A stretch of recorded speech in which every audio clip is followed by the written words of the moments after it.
6 creepy Dogman stories for December 2022.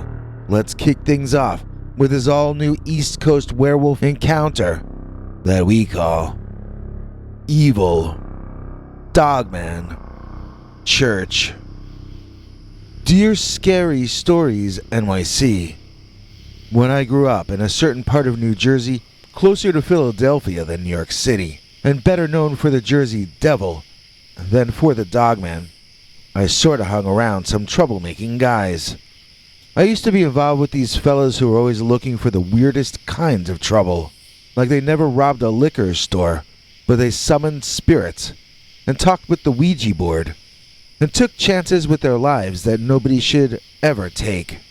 That's why I moved slowly but surely away from them, until I didn't show up for their events at all any longer.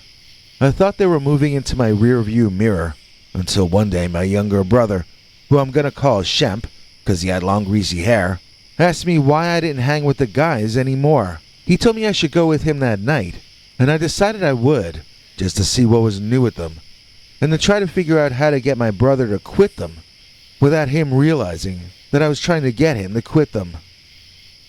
I'm not going to tell you where he took me that night, because then some bad things would start to happen. But I will tell you that it was an old church that they had taken over and defiled. Back when I was hanging with them, they were calling on evil forces as though it were party games.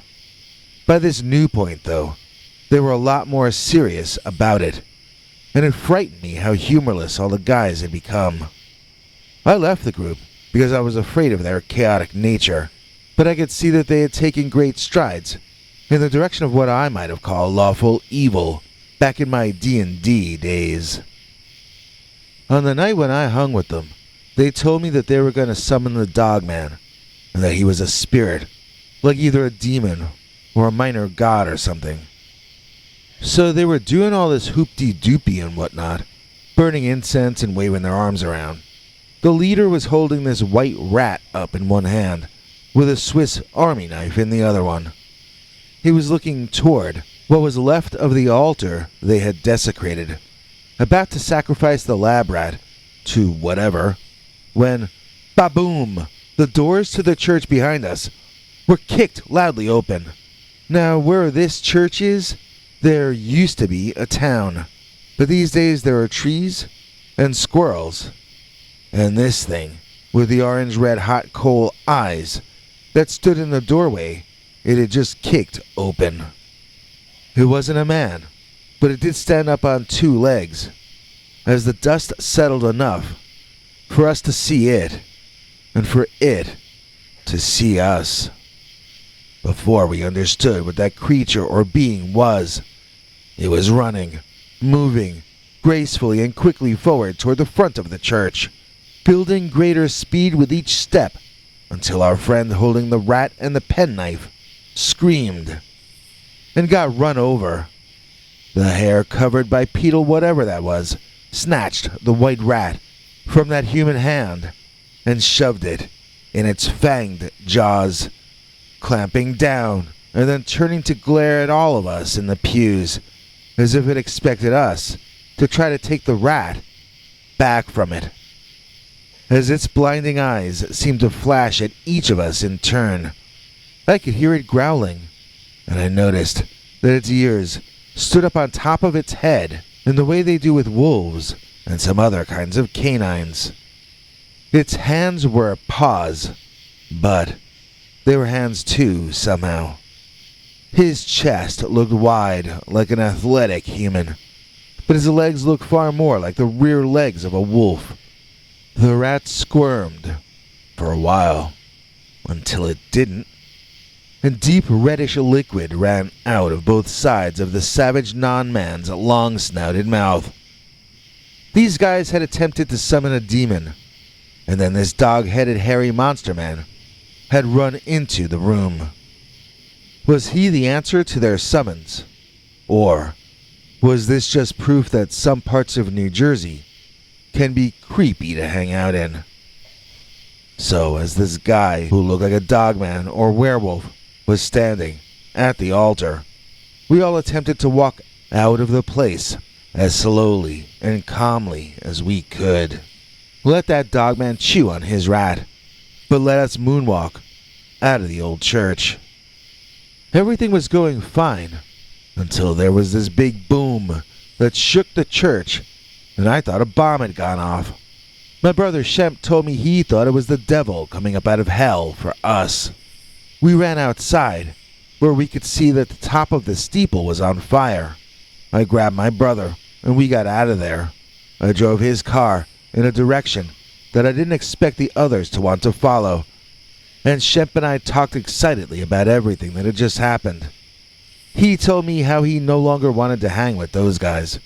The dog-headed demons who ate rats turned out to be scarier in real life than he had been thinking they might be.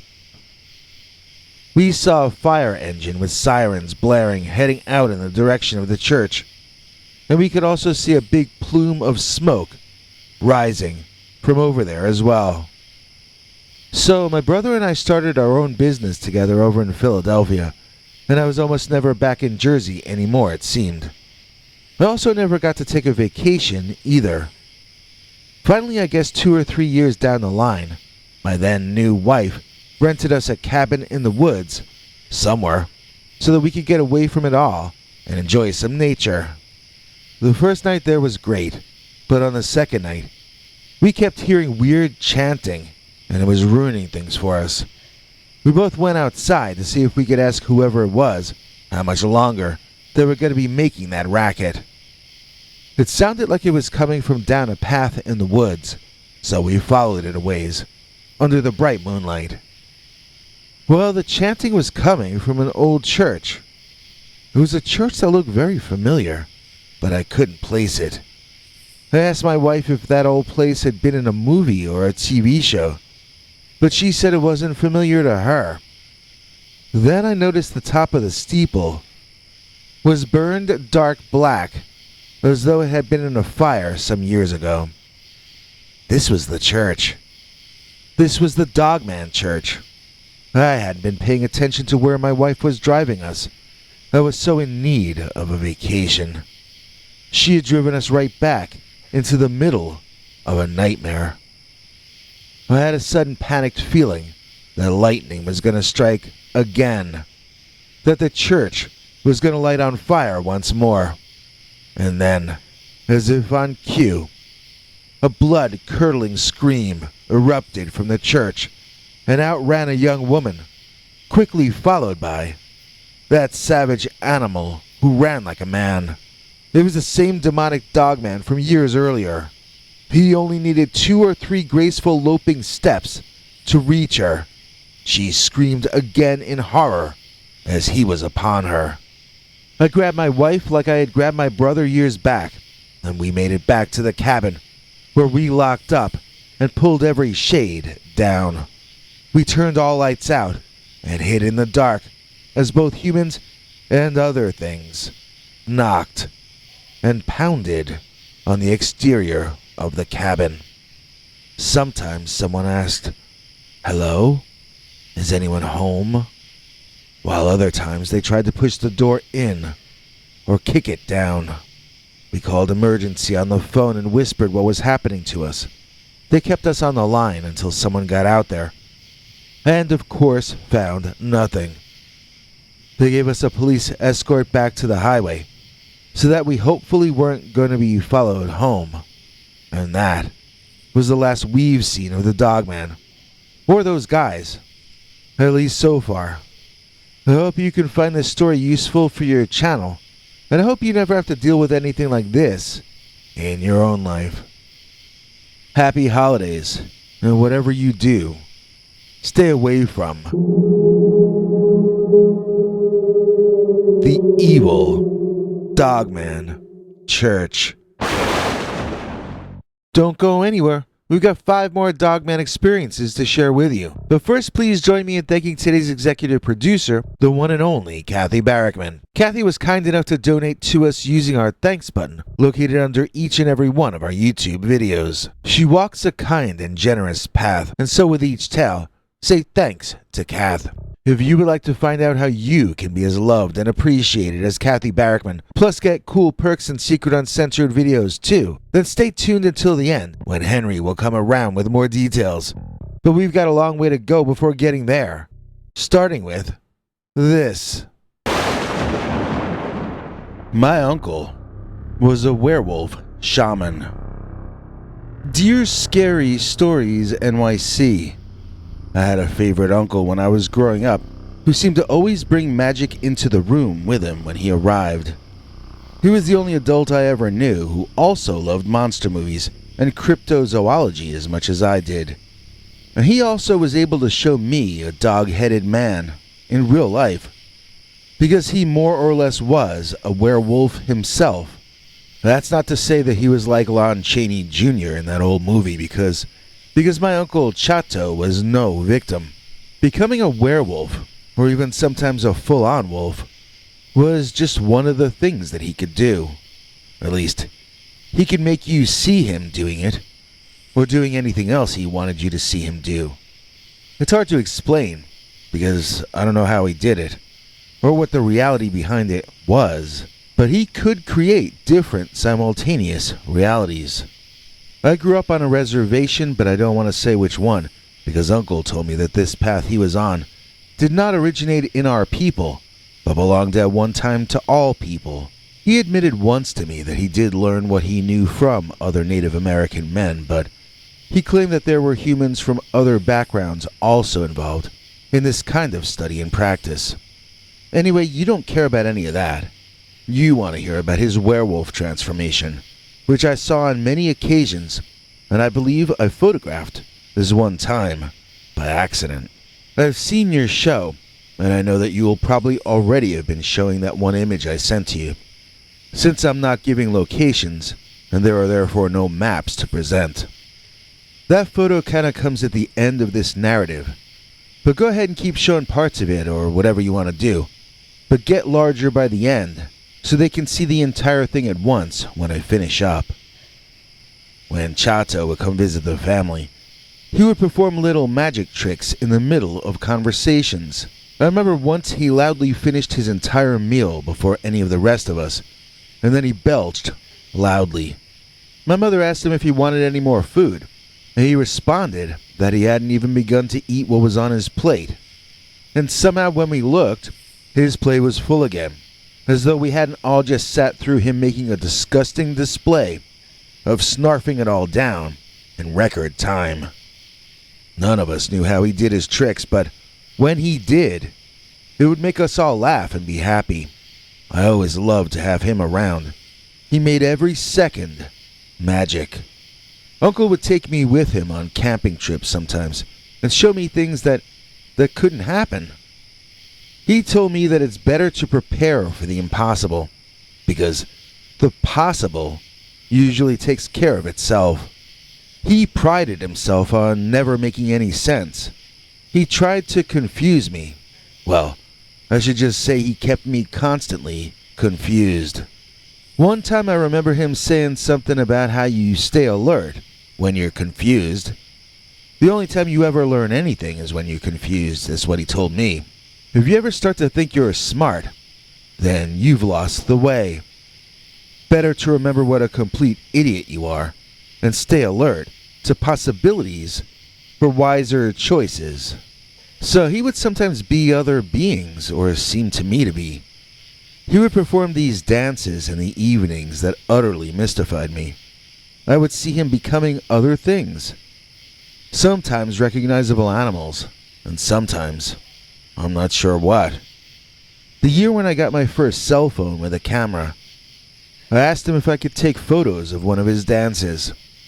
He was fine with it, and as he performed, I saw him transform a few times. He became like a bipedal Dogman. He became at another point like a hawk. It was a magnificent display that would have cost Hollywood $4 million and 10 months to create. But I saw it all live in front of my eyes. Or did I? When I checked my photos later, they were all of my uncle, in his human form, dancing around, contorted into odd positions. None of the transformations had photographed, and I figured that meant they must have only happened inside my own nervous system. The next time my uncle danced, I asked him if I might take one photo in the middle of the performance in order to compare it to what I saw with my eyes during the event. He shrugged and he was fine with it. For the most part, I felt somehow less impressed with Uncle Chato this time, since I felt that now I understood that his werewolf transformations only happened in a hypnotic or hallucinatory way. That time I was more detached from it, observing it as more a student of his performances. This dance built in intensity though, and I began to get swept up into it. At one point in the swirling performance, he looked like a werewolf, whirling like a dervish. And as he did so, his arms elongated and grew larger. As he slowed his spinning down, I could see that those arms were long, thick, wooden tree branches, and that his hands and fingers had turned into little twigs at the ends of those branches. He extended the branch arms ridiculously far, and I saw the twigs at the ends disturbing leaves on trees and bushes. If Uncle was still his human form in reality, how was he making those leaves move? Or were the leaves part of the hypnosis? Was I just imagining them move? I decided to snap a picture to study later. Well, that photo was the original version of the image you've been looking at in this video. I've tried to enhance it, but basically there isn't too much to do with it. The original was 640 by 480, which is tiny by modern standards, so I did what I could with it over the years. I remember showing it to my uncle excitedly, and him telling me with a straight face that it looked like a bear to him. A bear? Yeah, he said, you could tell it was a bear by how long the arms were. He knew what was going to be in that photo before he even looked at it. He must have allowed me to capture the image. At least, this is what I guess, since he never would talk about it, except to point out that that was definitely a great shot of a bear. There was one other time we were playing around, and he was telling me a story in the woods. He was play-acting out scenes and characters, making a big show of it. I was laughing and enjoying it greatly, and my uncle asked me why I wasn't taking any pictures. I thought he was making fun of me, and maybe he was, but he asked me again, so I took out my phone and I took some pics of my uncle, making silly faces and gestures to convey his story to me. And then there's this other shot I got somehow. On the right side of the image is what must have started out to be my uncle, but somehow along the way got changed into whatever this is. Is this a werewolf? And then, all the way on the left, is this weirdo that I like to call long-haired Batman. I never saw this guy before in my life. He was not there that day. At least, not according to my eyes. According to my old cell phone camera, well, there he is. I never got to ask my uncle about this one, because a family dispute erupted between him and my mother, who was his sister. She still, to this day, won't say a single kind word about him. And it's all over some squabble that sure seems petty to the rest of us. I was very surprised when Uncle Chato passed on. I didn't think death applied to people like that guy. The last communication I got from him was after his will was read. He left me some money and also the key to a small security locker. I wondered what he stored in there. I figured it must have some value for him to be giving me whatever it was in this way.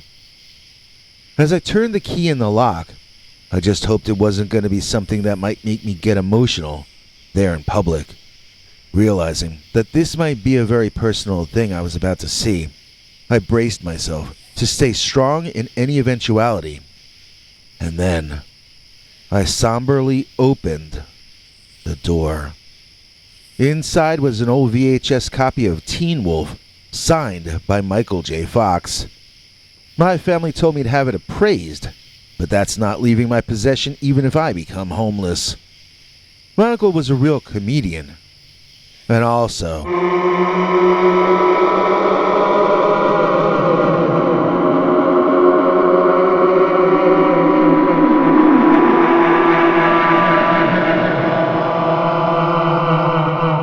my uncle was a werewolf shaman. Is this the ghost of a Dogman? Dear Scary Stories NYC. Yo, Bigfoot, check this photo out that my cousin sent me. He thinks it might be a ghost of a werewolf or a Dogman. It's got a story behind it. He was camping out with his girlfriend, right? And they heard this sort of weird howling outside in the night. His girlfriend keeps asking him what's making that scary noise.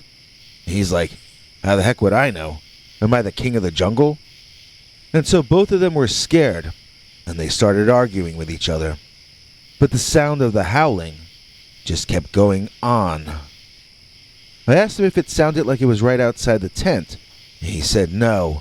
It sounded like it was happening out in the woods. So I asked him why either of them even cared. If an animal was howling in the woods, that's what animals do. But he just flipped out on me then, you know? He was like, you didn't hear it, man. Don't judge me, bro. You would have been twice as scared and all like this. So I don't know, maybe he's right. Maybe it was the scariest howling coming from somewhere else in world history. But I still wasn't catching on how freaky this situation was. So he pulled out his cell phone and started looking for the image. While he was looking, he was setting it up. He was telling me that his girlfriend forced him to poke his head out of the tent and look around out there. And then he told me that was when he saw this. He said he took that shot while it was howling, and the howl sounded like it was happening far off in the woods. But the creature was like right there, maybe 40 or 50 feet away in the woodline. He and I talked about how maybe there was some kind of weird atmospheric phenomenon going on that night, which made the sound seem further and the visuals seem closer. Maybe like water particles in the air enlarged the beast man. I mean, there's a weird look to the image. It reminds me of this old projection TV we had at my school when I was a really little kid. I don't know if you've ever watched anything on one of those, but it has a unique and strange quality. I mean the old 20th century kinds of rear screen projection TVs that I don't think they have any reason to make any longer. At any rate, whatever is captured in the image is not just a canine. You can tell this when you look down at the paw, which is not a paw at all, is it? I count 4 fingers on it, so I'd call that a hand. And look how the hair around the head seems longer than the fur everywhere else. Reminds me of a lion, sort of, but it also reminds me of a human being whose head hair is usually a lot longer than their body hair as well. What if this is a legit werewolf? I mean, it sure looks like it might be, so why not, right? Once you think it might be a werewolf instead of a Dogman, then it's like all rules are out the window. Once you say, well, maybe it's a magical creature, then you can just basically start presupposing anything after that. It isn't really the kind of bedrock you'd normally want to build your argument on top of. But here we go. I'm going to break my own rules. What if this is a legit werewolf? Well, even the guy who took the picture isn't saying that, only me. He thinks it's a ghost photo. That's how he explains the image being so close, while the sound was far away. He says it's the ghost of a werewolf or Dogman who must have lost his life in that region, and that he wanted to be remembered. Well, I suppose that in a way he is. Each time we ask the question, is this the ghost of a Dogman? My Dogman photo came out very differently. Dear Scary Stories NYC. I saw a Dogman in the woods in western Pennsylvania on the 8th of November 2022, and I pursued it to try to get a clear photo. I was under the impression that it had not noticed me, and so I was moving along as quietly as I could. I was about 20 feet away most of the time, close enough that I could smell him. As long as his scent was blowing my way, I felt certain that meant he wasn't smelling me. I had no doubt that I was doing an epic tracking job, but I had not gotten into position to take my photo, so nothing I had done so far really mattered at all yet. I needed to get that money shot, and then I needed to back off out of there, fast. I wasn't going to get a chance for a second shot, so the first one was just going to have to count. This was a 7 or 8 foot tall upright bipedal walking gray-brown dogman that sort of resembled a big muscular kangaroo with huge clawed fists and a long snout full of carnivore teeth, except this kangaroo ran instead of hopping. You can laugh if you want, but if a 7 or 8 foot tall bipedal carnivore kangaroo were running in your direction, you would not find it very amusing at all. This was a broad-shouldered monster of a creature. Its fur reflected so many different colors back from the moonlight hitting it that I almost wondered if he were covered in an oil slick. It seemed like a big, hairy animal man, with fur that glistened and reflected light back in ways that I just couldn't understand. It was quite beautiful, but in a way that I couldn't fathom. It looked like it had a wolf head, but then again, it didn't. No wolf I've ever seen had a mouthful of teeth like this one had. The fangs were like big yellowish-white Ginsu knives, and I don't even know if its lips could cover them enough to close. They were that huge. The thing drooled all over the place as it panted. I noticed so many unique details about the creature. With its intense aroma of eau de zoo, I was really getting the full Dogman experience. If you managed to stop that day there and interviewed me on the spot about it, I would have told you a few things that I was certain of. First of all, I would have felt certain, with that odor, that the Dogman was without a doubt a real hairy forest animal with B.O. From there, I could have gone on and on about the specific bodily features of the creature, theorizing as to their possible ancestry or origin. Then after that, I could have speculated on where it lived, where it was coming from, where it was heading to. I could possibly have made some deductions concerning its diet, judging by the flora and fauna in the region. A study of ancient wolf and proto-wolf species might have been fruitful in terms of finding earlier creatures with a similar dentistry to what I was stalking that night with my camera. I had a lot of things planned for my photo, so now all I had to do was actually take it. The creature was walking in a field in front of some trees. The evening sky was a little bright behind him, so I wasn't sure if I could get any details of his features. Still, I felt certain I'd at least get a clear silhouette, so I took my chance. Standing up suddenly, I seemed to have alerted the creature to my presence. He turned the top half of his body to look at me, and then I took my shot. My flash set off a bright eye shine that I witnessed with my naked eye. I hope my photo was clear enough, because it was time for me to book it out of there. I didn't hear the creature chasing me, but I didn't slow down anyway. I made it back to my camp, and everything seemed perfectly normal. Crickets were chirping. The sun was going down. It seemed like it was going to be a really beautiful night in western PA. So I went into my tent and I checked out the photo I had taken of the Dogman turning to look at me. It wasn't there. I mean, the photo was there, but the Dogman was not. There was something where I had seen the Dogman, but it was not the monster. It didn't appear to be any living thing at all. What was standing in the place where I saw the Dogman was this brightly lit, hovering, What's it? I mean, what is that? Some of my friends say it's a UFO. Others say it's a lava lamp that I photoshopped into the picture. I swear I did nothing of the kind.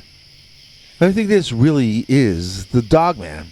What I mean to say is, I think this is the thing I was following. I think the Dogman part was some sort of shield it was wearing, like a werewolf cloaking shield. I wonder if it was specifically making me see it as a werewolf, or if any living creature with vision would have seen what I saw. Was it aware of my presence all along? Since I don't know if this was a conscious entity or a drone, or a conscious drone, I guess I can't even begin to speculate on what it was aware of, or what the nature of its awareness might even be. I'm filled with question after question, ever since. My Dogman photo came out very differently. Lost in thought for a full year makes us grin from ear to ear. 365 days lost in thought is who we praise. Please join us in thanking Lost in Thought, who has now been one of our top tier members for 1 full year now. Congratulations, Lost in Thought, and we can't thank you enough. Dogman on Dogman. Lake Tahoe Boulder fight. Dear Scary Stories NYC. I saw 2 dogmen trying to bash each other's brains in one early dawn morning in the waters of Lake Tahoe.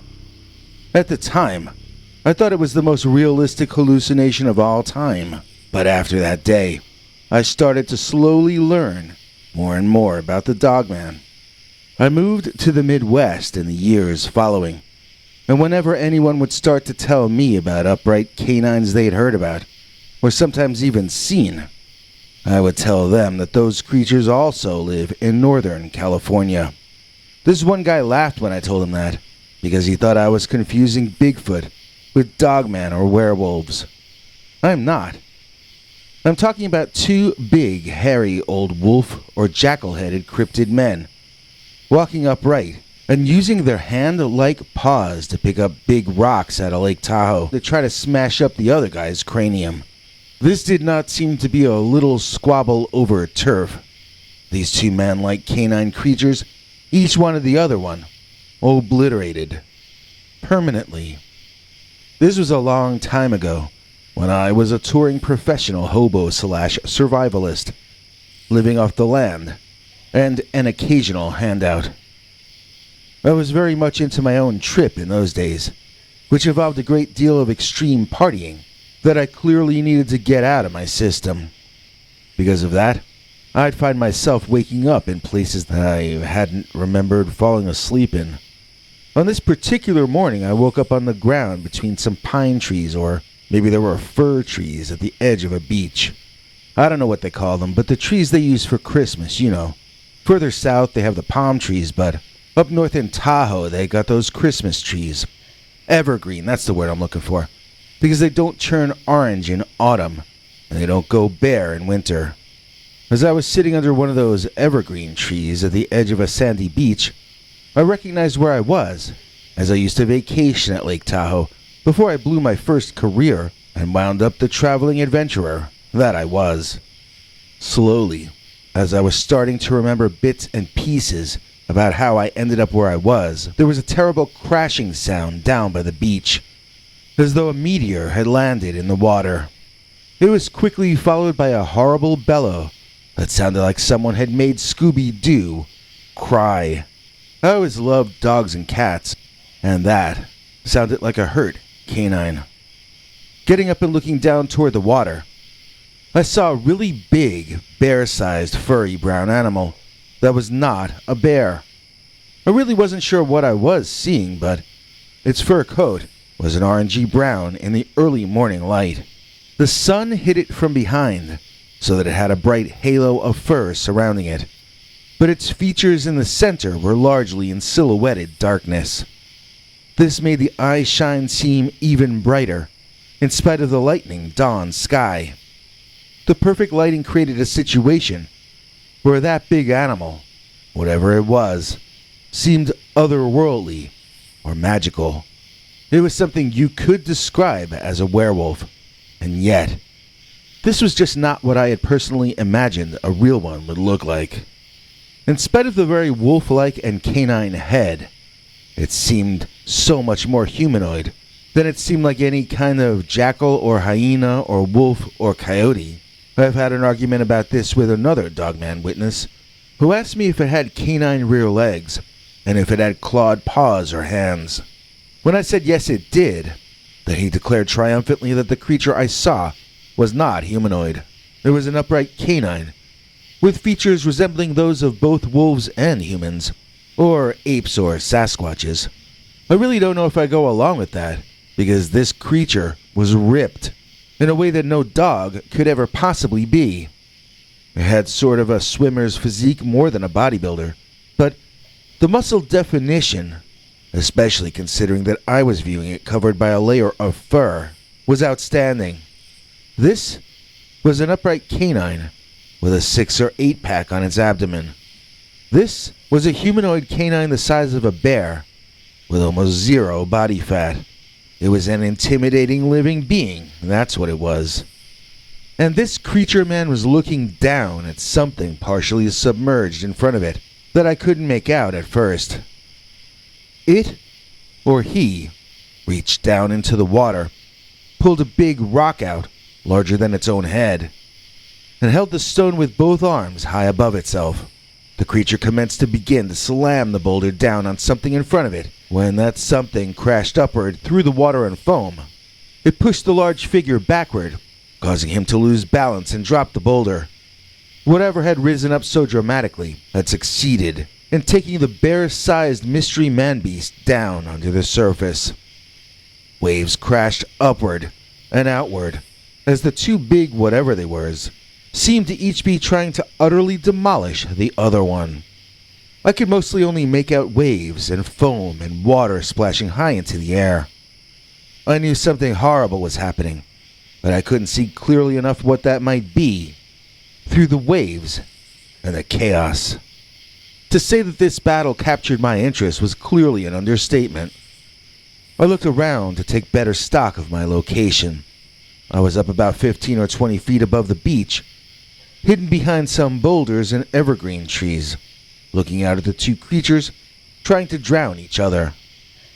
I wanted to get closer to the action, but it would be risky, and I wouldn't have much cover. I felt as though this was probably a safe spot to watch the action from, or at least as safe as any other spot. So I decided to make myself comfortable and try to get the best view that I could manage of whatever those two big wet hairy brownish things were. So if you're trying to follow along at home, I was right around Rubicon Point, which is on the southwestern edge of the lake, on the California side of it. There's a famous old out-of-use lighthouse over there, and I saw it off to the distance on my right. That's how I came to understand where I was that morning. I saw the Rubicon Point lighthouse. There are a lot of big rocks lying around all over that area, and apparently a lot of them are underwater too, as I saw the big muscular guy heaving stone after stone at whatever it was he was trying to squash out of existence. It took some time of patient watching before I finally got a decent view of what was fighting the muscular hairy dog-headed man, and I swear to you that it was another hairy muscular dog-headed man. This one's fur was maybe a bit darker. I guess he used a little more Grecian formula in his hair, but they were very similar in shape and size. I would say this one had a longer snout and taller ears. So they were different breeds, but the same species. Like a Rottweiler battling a Doberman. Not to say that they resembled either of those species. I don't think these animals descended from any domestic dog breeds. But it's not like that's my field of expertise, so I wouldn't know for sure. They look to me to be wild animals, descended from other wild animals. It's just that I never saw anything that looked like them before, so I can't guess as to their family lineage. I've been comparing them to bears when they stand up, since bears do that a lot, especially when they're in a river or lake. These more canine-looking, more muscular kinds of bears or canines or whatever they were, never fully seem to go down on all fours. I'm not saying that they couldn't, but they seemed to behave physically more like human beings battling to the death inside of monster bodies than like bears or even ordinary canines. When they were on all fours, it usually meant they had lost their balance and they were about to rise up again. Granted, their way of standing was somewhat structurally different, but their movements were like a much smoother and more effortless version of human movement. And they were able to throw stones so large that I wouldn't have been able to do anything with them but sit on them. So there's more to this, but I want to say that I don't think it's impossible that these might actually be a different kind of a bear. Of course, classifying life on Earth can be a bizarre and tricky thing. For instance, they say whales in the water evolved from wolves up here on land. And so I ask you, if a wolf can grow a blowhole and inspire Moby Dick, why can't a bear species grow up to be the Dogman? I mean, bears are built to get fat, which is why they do. When they get sick and lose weight, their heads look an awful lot like canine ones. So what if a different kind of bear subspecies came to the fore that was built not for hibernating through the winter, but for hunting and scavenging year-round? Might it not look an awful lot like a super muscular, ultra-ripped Dogman? A very healthy, very athletic adult bear, if removed of most of his body fat, would closely resemble the figure at the center of a number of Dogman sightings, in my opinion. I'm definitely not saying that this is the answer to Dogman, but I sort of wonder why it isn't included more often, as at least being one possibility. A fast-moving, thin, built-for-speed bear wouldn't look too different from a fast-moving, thin, built-for-speed dog, now would it? Sorry to get a little sidetracked, but that's sort of my pet theory, even though I didn't invent it or anything. And an argument against this is that those hind legs on the Dogman are longer, or at least appear to me to be longer, than those on your average adult bear, so it's still just an idea. The two beastmen were still going at it, and both still trying not just to win, but to obliterate the other one off the face of the earth. This wasn't some kind of status demonstration. This was each of them trying to terminate the other one's storyline. When one would score a hit with a rock, it would back the other one off. And so I found myself watching them heaving stones further and further, while the other one ran to get out of the way. The waves and foam got so high that it would become hard to see where the creatures were inside of all of that. I was getting exhausted watching them, but the two manimals just kept on going. When the long toss didn't work, they brought the fighting in close once again, for some biting, some scratching, some clawing, and a whole lot of white foam being kicked way up into the air. I saw one of them try to claw the other one's eyes out. I saw the other slam his opponent's head between two rocks, neither of which I would have been able to pick up using both my hands. Each time one of them would score what looked to me like a knockout blow, the other would react as though he had only experienced a mild ouchie. It was the opposite of TV wrestling. These two guys were underplaying each thing they did, but they were still putting on the greatest show on earth. I wondered if I was the only one seeing any of this. I was once an important guy in Tahoe, and there I was, homeless, but still getting the special Tahoe treatment. You know, you won't care, but that morning really was a turning point for me in my life. I never slept on a beach after passing out ever again after that. I started to choose a new life for myself, and I know that in some weird way, it was because of this utterly bizarre morning. So the two of them seemed to be holding their own for some while, but then eventually, the shorter snouted of the two began to take the worst parts of the beating. He sounded more pained each time he would bellow after each successive assault, and he seemed to be striking back with less and less frequency. When the longer snouted beastman grabbed the other and held him down where he couldn't breathe, I honestly thought the fight was over, and that I was going to see one of them terminate the other. Somehow, though, That shorter snouted Dogman did something under the water that caused his attacker to scream in a surprisingly high-pitched manner, and he released his captive, allowing him to thunder and crash toward the shoreline. As the two behemoths ran onto the sandy beach, they looked to me even larger than they had in the water. I got up and prepared myself to run, as they were starting to draw a little too close to me for my taste.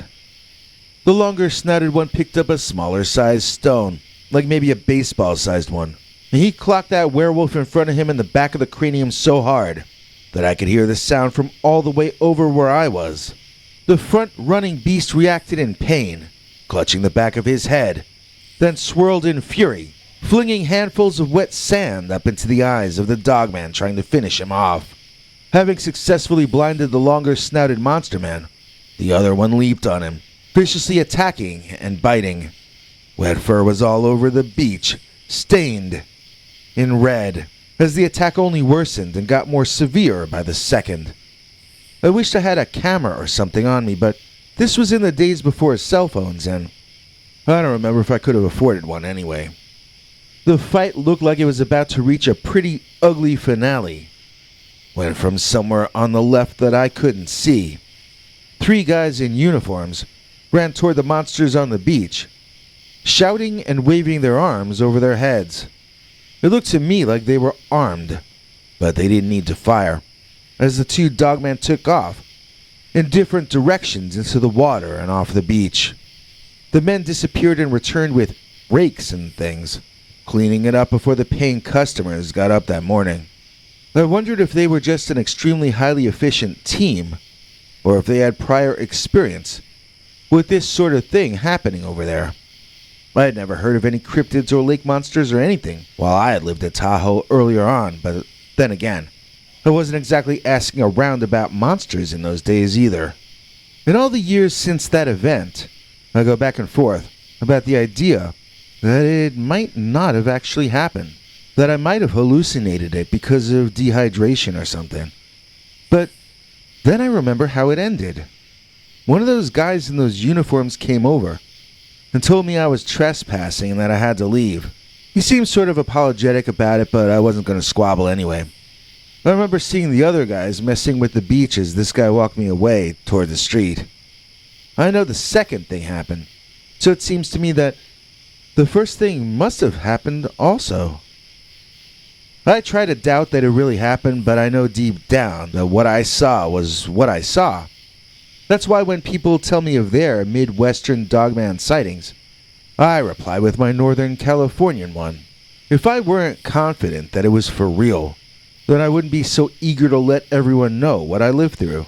I would sit there silently, wondering if I should tell my story or not. But that's not what I do. And the only way I would react that way, without even thinking it through first, is if I knew for a fact, deep down, that it was all for real. And that's why I'll tell you that no matter how hungover I might have been that morning, I do know what I saw. And what I saw was the Dogman on Dogman Lake Tahoe boulder fight. Hey, I want to let you guys who are club members or channel members know that we have a brand new creepy secret story out about a son and a father who found what the son says is a former werewolf, a deceased one. He claims to have found it in the parking lot of a Walmart in Michigan, and he sent what he says is a photo. There's no information attached to the image to indicate where it was shot and when, or if it's been edited, so I'm only presenting this for entertainment purposes. He admits he took the info off the image, and he attempts to explain and justify that decision in the episode. Members can check it out either via the secret members-only announcement on the community page, or through the email that you should have received with the link in it. If you can't afford to join, don't feel bad. I mean, it probably is a Photoshop job or something like that anyway, so don't get upset. The only reason we get to bring you guys different kinds of Dogman and cryptid experiences all the time is because of some truly wonderful people. And one of the nicest of all is, of course, the great CS, who has once again sent us a grant to help us keep our wheels greased and our bellies full in order to keep the episodes coming out as frequently as possible. We all need to say thank you to CS, because she literally has kept us moving forward on days when I was feeling so low that I was about to give up and try something else. And so for CS, I've written this little rhyme. She is the straw that stirs the drink with messages sent to get me to think. Noble and grand like a keynote address, so is our kind EP we call CS. Welcome to Scary Stories. I'm Peter Bernard. Groundbreaking researcher John A. Keel used to call me on the phone and forced me to watch stage magic shows on television while he quizzed me to see if I could figure out how the tricks were done. He asked me if I couldn't figure out how I was being tricked when I knew it was a trick. What hope did I have figuring out stories of monsters and UFOs? These days people send us their stories and they claim they're all true. Now we present them to you, and it's up to you to decide. This next one reminds me a lot of the Defiant, Ohio Dogman story, although it's not in any way as well documented as that case. Speaking of which, I forgot to share this in October, but Defiance native and Dogman researcher Jerry Ham sent me this new 2022 photo of the Defiance werewolf. Credit for that shot goes to Victoria Heilshorn. This next story's werewolf or Dogman is somewhat less humorous than that one though. In fact, he's a little unsettling. And we call this allegedly true account Dogman on the abandoned side of town. Dear Scary Stories NYC, I've got an Illinois Dogman story for you that goes way back. The place it took place in has since been torn down completely, so you won't find it on Google Maps or anything. This was the former Armour meatpacking plant, which stood as a ruin for a very long time. During that period, it started to become popular as an urban exploration destination, so it got torn down around 2016 to prevent accident or injury. My friends and I may have been the first to explore the place back in the 20th century, and when we did, we discovered that there had been a Dogman living somewhere inside. Now, my friends and I, we were not cool. I'm aware that urbex became a cool thing, but we never did it in a cool way, or for cool reasons. We were just loners who liked being alone together. Each of us were and are writers, but we aren't really talkers for whatever reason. We'd go urban exploring, hardly saying a word to each other, then go home and write it up for our blogs on Angel Fire or whatever. Good luck finding any of that old stuff, although some of it might still be online, on the Wayback Machine or something. We would get a picture off the web of the location in the old days when it was still open, and that would be used by each of us as we wrote separate essays about our trips to these locations. We lacked cameras of any kind in those pre-cell phone days, so it was just text with the one stock photo. I don't think anyone read our blogs except for each other, but we were big fans of each other. I would re-edit my monologues to include details they had reminded me of.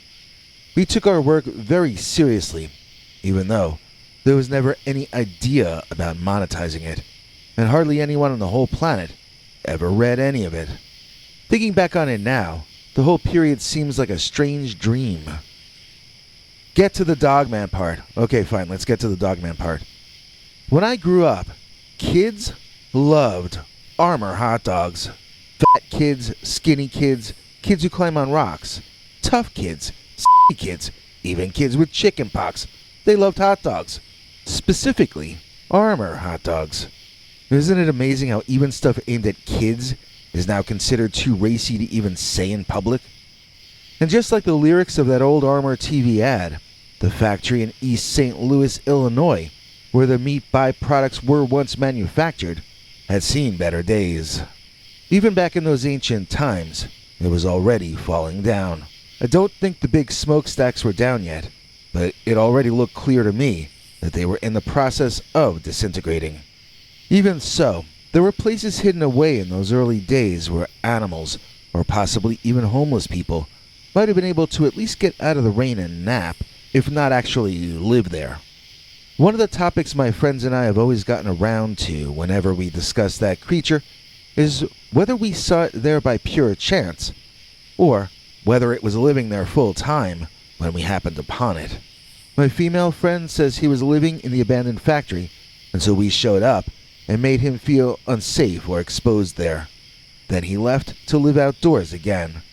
On the other hand, my male friend who was there that night says that the Dogman was just exploring the place, same as we were.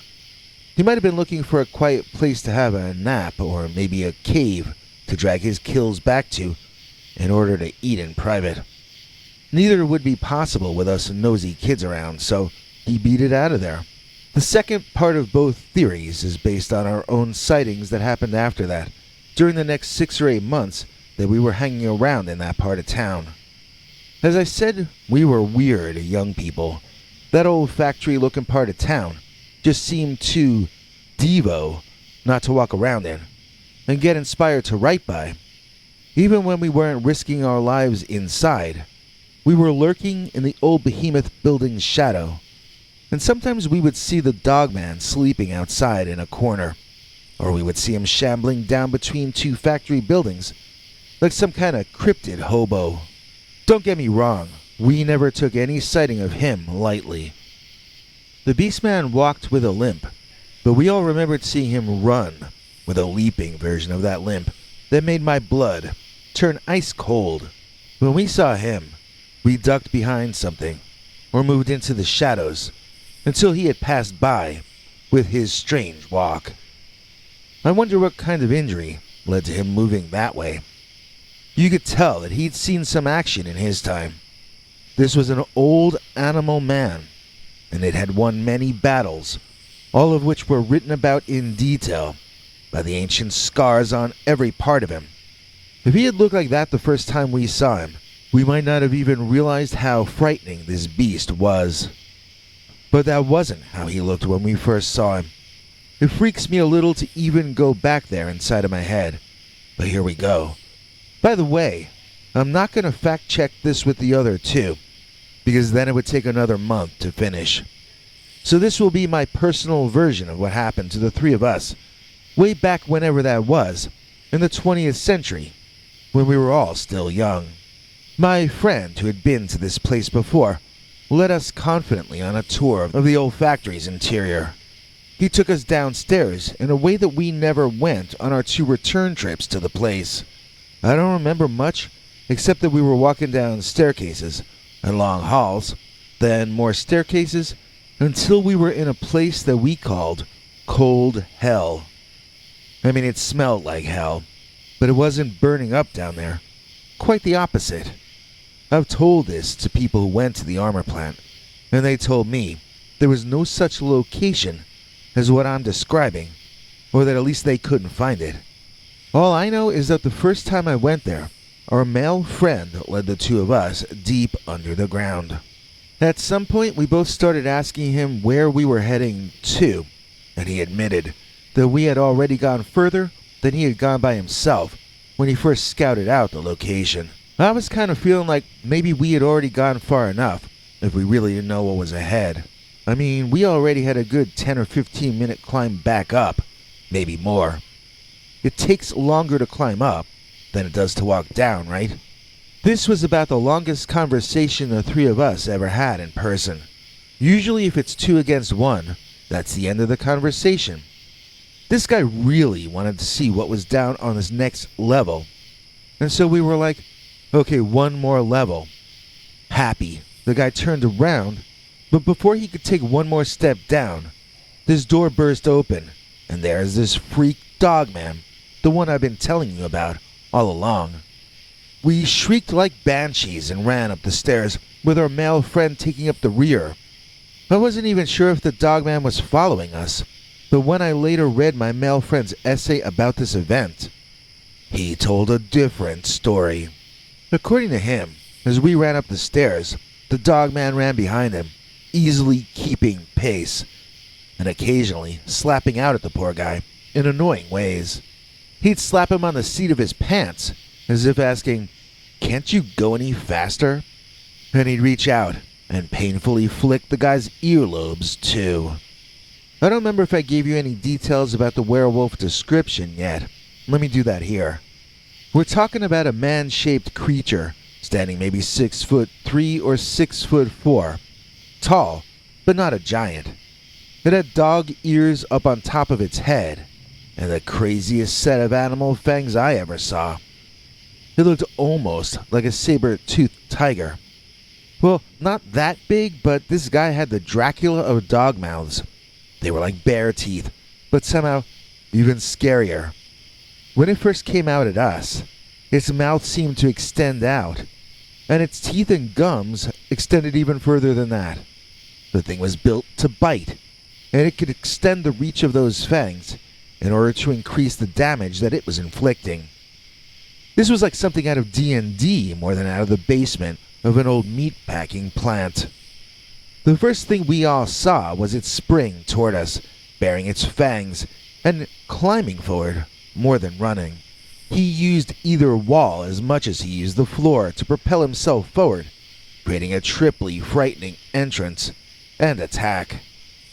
He was coming at us, making a sound like a hiss that I think had been intended to be a roar. His throat was dry, and he was unused to having a need for vocalizations. Hiss, bellow, or roar, we knew we were overmatched, and we knew we could never outrun something like that. It didn't mean we weren't putting all our effort into trying, however. It looked so insane in every movement it made, and yet it was quite effective at being able to propel itself toward us. You didn't have to ask what it survived on, since you could smell the rotting flesh in every corner. It was cold, but things just kept melting and smelling anyhow. This thing probably ate everything, but it definitely ate meat. The three of us are all meat puppets even to this day, so we took the presence of this creature up our backsides quite personally. That was the scariest moment of my life, and I wasn't the one the Dogman was slapping around in the back there. When we made it to the top level, we could not see the Dogman anywhere, and we presumed that he had remained below in the darkened tunnels. Our guy friend had gotten the seat of his pants torn open, and his earlobes glowed a bright red. But that was the worst of it, as we looked around to make sure the coast was clear before getting out of that place. As we attempted to retrace our steps back outside, bam, the Dogman thing, looking absolutely filthy in the better lighting, sprang out at us, rasping and grabbing and slapping and pushing us until we left the location and were sent packing. We did go back there, and we brought more people both times, but the only times we saw the Dogman after that were outside, when we saw it bumming around, like I said earlier. To me, that entire era was defined by the presence of Dogman on the abandoned side of town. Godzilla Tim. What would we even do without him? Please join us in thanking today's executive producer Godzilla Tim from way overseas in the UK. He sent us a super thanks using some of them fancy pants British dollars that for some reason they call pounds. I don't know why. Seriously, Tim has been one of our most important supporters for a very long time, and no matter how much we were ever to thank him, it would never get close to being enough. If you would like to be revered and honored like the great Godzilla Tim across the pond, then check out these pointers from our international TV spokesmongrel, Henry Lee Dogman. Thanks, Biggie, and thanks to all of you for watching this far. If you liked it, please click like. If you'd like to see more of our work, please subscribe. And also click that bell icon if you'd like to be notified when we put out a new episode. To become an executive producer, you can donate to us through the thanks button under each of our videos, or through our paypal.me/PeterBernard209 page. To receive cool perks like secret uncensored Dogman episodes far too wild to ever run on this channel, you can become a YouTube channel member by clicking the join button, or join our PayPal subscribers club at peterbernard.com. Joining either at the $3 a month level or above gets you access to our over 25 hours of secret uncensored Dogman stories available nowhere else. Do you have a scary story about Dogman or some other kind of high strangeness that happened to you? Let us know by emailing us at scarystoriesnyc@gmail.com or by leaving us a voicemail message at 804-LA-SCARY. You may need to call back on that one. It cuts off after, I think, 3 minutes. And if you don't want to do any of that stuff, thank you for simply watching to the end. Good night, and have a scary tomorrow.